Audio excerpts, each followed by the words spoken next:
Assalamualaikum warahmatullahi wabarakatuh. Nama saya Dini Hadela, NIM 1807276, nomor absen 27 dari kelas C. Nah, di sini sedikit akan menjelaskan tentang makna pendidikan jasmani bagi manusia. Yang kedua, fungsi pendidikan jasmani bagi kehidupan. Yang ketiga, permasalahan tentang pendidikan jasmani di sekolah dasar.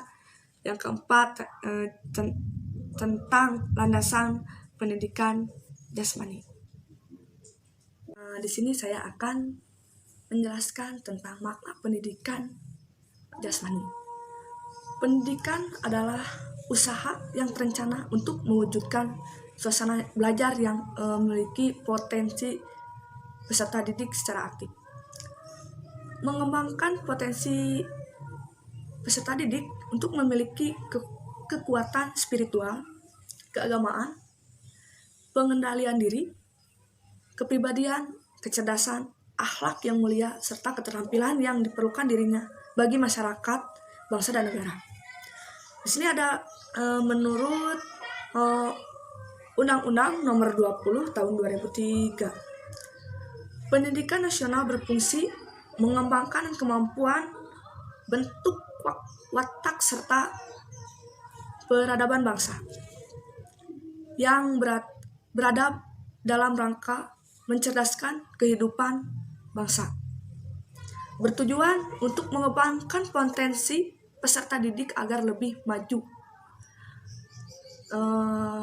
berakhlak mulia, kreatif, cakap, berbicara, dan menjadi warga yang demokratis serta bertanggung jawab. Nah, di sini juga ada Undang Sistem Keolahragaan Nasional Nomor 3 Tahun 2005. Olahraga pendidikan adalah jasmani yang dilaksanakan sebagian proses pendidikan yang teratur dan berkelanjutan untuk memperoleh pengetahuan anak dan kepribadian yang sangat bagus, keterampilan yang tinggi, kesehatan dan kebugaran jasmani yang pentingnya. Gerak unsur pokok penjas. Yang gerak unsurnya ada perubahan posisi dalam ruang atau terhadap bagian tubuh yang lainnya. Dalam pertumbuhan anak dikenal gerak dasar yang fundamental atau adanya lokomotor, non-lokomotor, dan manipulatif. Yang terakhir ada penjas mengembangkan ketiga unsur tersebut. Yang kedua ada fungsi pendidikan jasmani. Fungsi pendidikan jasmani seharusnya diterapkan dari anak sejak kecil untuk memilih aktivitas fisik yang dikuasainya dan melakukannya secara rutin, membiasakan anak untuk berolahraga agar dapat membantu pembentukan otot-otot dan tulang anak akan menjadi lebih maksimal. Hal ini dapat menunjang pertumbuhan dan perkembangan fisik anak. Nah, seperti lari, push up, sit up, squat thrust secara rutin agar perkembangannya semakin meningkat terus-menerus. Tubuh juga menjadi lebih fit untuk kesehatan diri kita sendiri dalam kehidupan, agar menjaga kesehatan tubuh,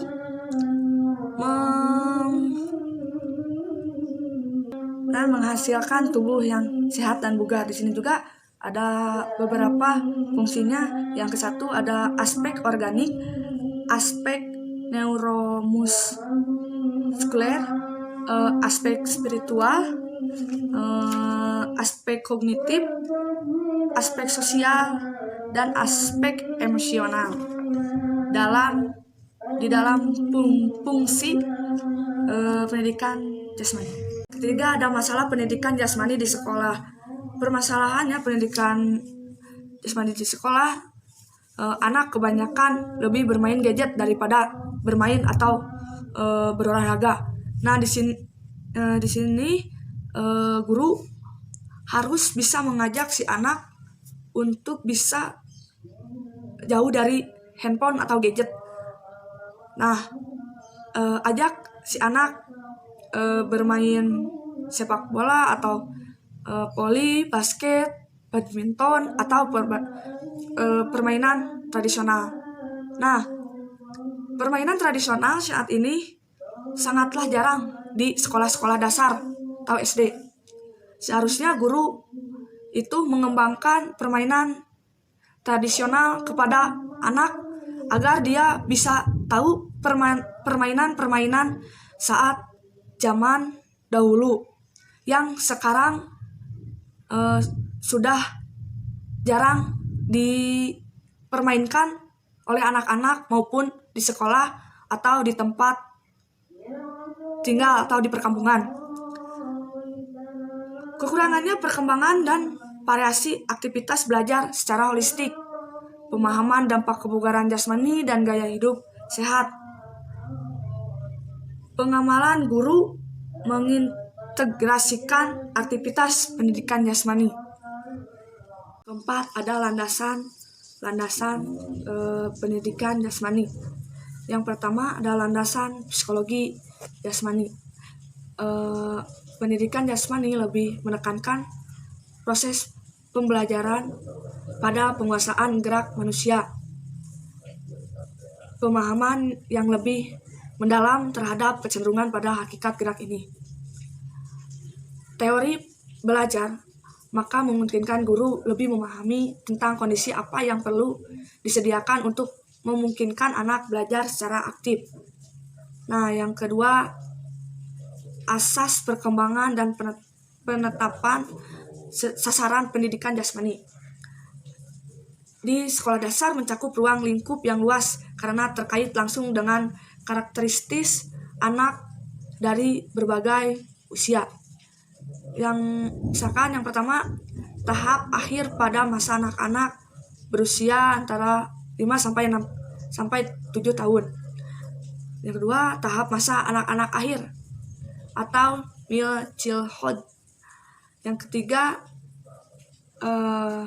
dimulai pada usia 8 tahun atau rata-rata usia 10. Pada usia 5 sampai 8 tahun, anak mulai berurusan dengan kemampuan pengolahan tubuh dan keterampilan dasar seperti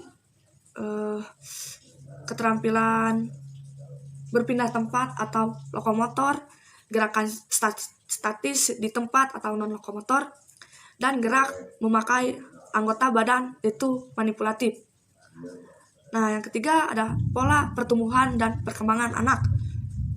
Ada perkembangan ke arah memanjang dan ke arah tepi yang disebut cephalocaudal atau prolixmodistal.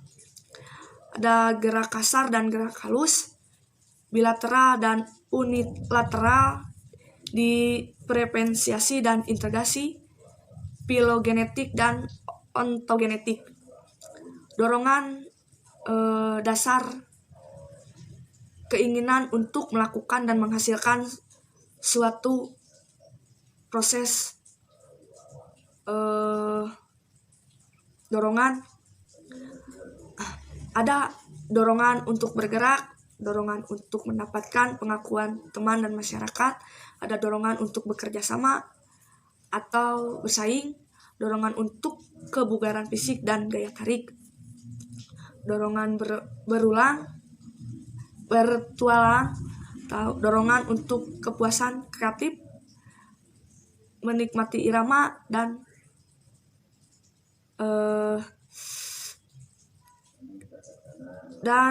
di sini ada yang terakhir, mode orientasi kurikulum dalam pendidikan jasmani yang berbeda dalam hal pemahaman. Mengandung fungsi pendidikan, penyelenggaraan pendidikan jasmani bisa berbeda karena berbeda dalam rancangan kurikulumnya.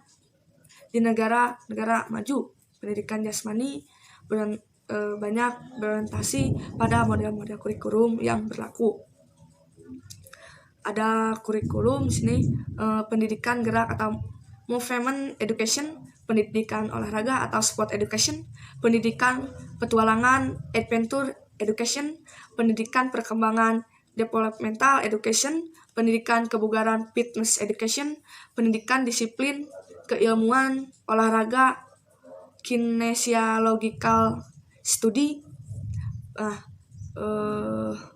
Itu adalah pendidikan yang bisa diprogramkan pendidikan jasmani di sekolah dasar. Terima kasih penjelasannya. Mohon maaf bila ada kesalahan kata atau bahasa yang tidak mengenakan. Semoga bisa bermanfaat untuk kita semua. Wassalamualaikum warahmatullahi wabarakatuh.